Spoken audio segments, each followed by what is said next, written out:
30-60% దాకా వ్యక్తిత్వ లక్షణాలు జన్యుపరంగా వస్తాయి. తల్లి, తండ్రి, ఇంకా తాత ముత్తాతల నుంచి.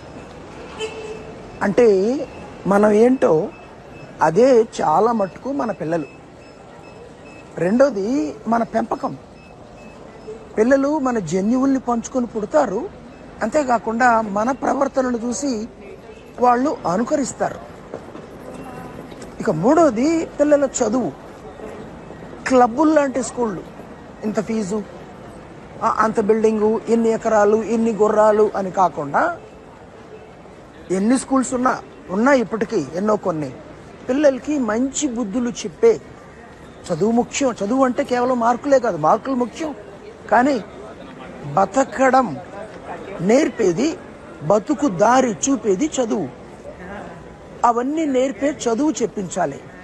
అవేమీ లేకుండా బడాయి కోసం స్కూల్లో చేర్పించి పిల్లల చేతికి సెల్ ఫోన్ ఇచ్చి వాళ్ళని చేతులారా చాలా మంది తల్లిదండ్రులు చెడగొట్టుకుంటున్నారు. పోనీ పెళ్లిళ్ళ విషయానికి వస్తే ఏం చూడాలండి? మన అబ్బాయి అమ్మాయి వ్యక్తిత్వ లక్షణాలు ఏంటి, పర్సనాలిటీ ఏంటి అర్థం చేసుకుని అందుకు తగ్గ వ్యక్తిని చూడాలి. అమ్మాయికైతే అబ్బాయి, అబ్బాయికైతే అమ్మాయి. కంపాటబిలిటీ ముఖ్యం. ఎంతమంది చూస్తున్నారు, ఎంత కట్నం వస్తుంది, లేదా అబ్బాయి అమెరికాలో ఉన్నాడా, ఏ రంగు కార్డు, గ్రీన్ కార్డు ఉందా, ఇంకో కార్డు ఉందా, ఎంత జీతం, ఎంత ఆస్తులు, ఇదే చూస్తున్నారుగా. ఇంకా ప్రేమ పెళ్ళిళ్ళు అంటే ఎన్ని ప్రేమ పెళ్ళిళ్ళు, పరిణతి కలిగిన ప్రేమలు, పరిణతి కలిగిన వివాహాలు. పిల్లలకి ప్రీఫ్రాంటల్ కార్టెక్స్ డెవలప్ కాకముందే, తామేంటో తెలియకముందే, తమకు ఎలాంటి వ్యక్తి పొసుగుతాడో తెలియకముందే ప్రేమలో పడితే గుడ్డేది చేల్లో పడినట్టే, చీకట్లో బాణం వేసినట్టే. సో ఇలాంటి పెళ్ళిళ్ళు, ప్రేమ పెళ్ళిళ్ళైనా, పెద్దలు కుదిర్చిన పెళ్ళిళ్ళైనా, వ్యక్తిత్వ లక్షణాల ఆధారంగా జరగని పెళ్ళిళ్ళు ఫెయిల్ అయ్యే అవకాశం ఎక్కువ. సర్దుకుపోయే మనస్తత్వాన్ని, అమ్మాయిలకే కాదు అబ్బాయిలకు కూడా, సహనాన్ని ఎంతమంది నేర్పుతున్నారు? మొబైల్ తీసుకుంటే చిరాకు, అసహనం, అవతల వాళ్ళంటే పొసగని వ్యక్తిత్వ లక్షణాలు వచ్చేస్తాయి. ఇదే మొబైల్ మనకు సాధించి పెట్టేది. సామాజిక తెలివితేటలు, మనుషులతో కలిస్తే మంచిని చెడుని గెలవడాన్ని గ్రహిస్తాడు. అలా కాకుండా గంటల కొద్దీ వర్చువల్ ప్రపంచంలో ఉంటే సామాజిక తెలివితేటలు, సోషల్ ఇంటెలిజెన్స్, భావోద్వేగ తెలివితేటలు వస్తాయి.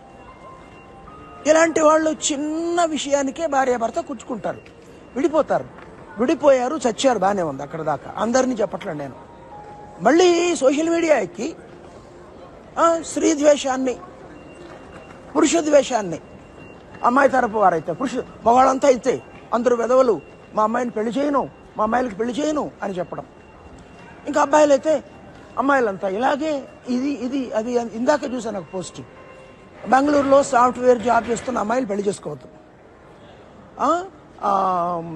అమీర్పేట్ హాస్టల్లో ఉన్న అమ్మాయిలు పెళ్లి చేసుకోవద్దు. ఇంత దారుణమా?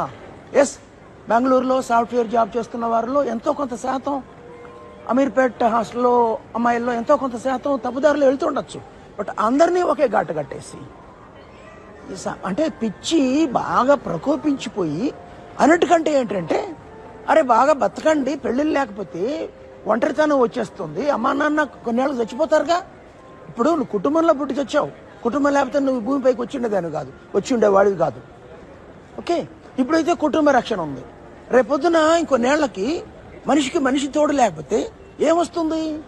స్ట్రెస్ వస్తుంది, ఆటో ఇమ్యూన్ డిజార్డర్ వస్తుంది, మెంటల్ డిజార్డర్ వస్తుంది, బతుకు బస్టాండ్ అయిపోతుంది అని చెబితే మేము చేసుకోము అని కొంతమంది. పిల్లలు చెప్తే అర్థం చేసుకోవచ్చు, పెద్దలు కూడా మేము చేసుకోవద్దమ్మా, మీకు మీరేమన్నా బలవంతం పెడుతున్నానా? నేను జనరల్గా ప్రిన్సిపల్ చెప్తున్నాను. పెద్దవాళ్లే 50-60 దాటిన వాళ్ళే ఇలా మాట్లాడుతుంటే ఈ డిజిటల్ మేనియా ఎక్కడ దాకా వ్యాపించిందో మనం అర్థం చేసుకోవచ్చు.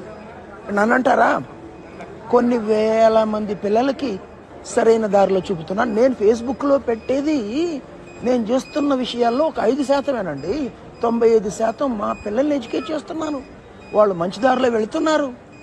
మొన్నటికి మొన్న చూశారు, నెక్లెస్ రోడ్లో 10,000 మంది వచ్చారు ఒక పిలిపిస్తే.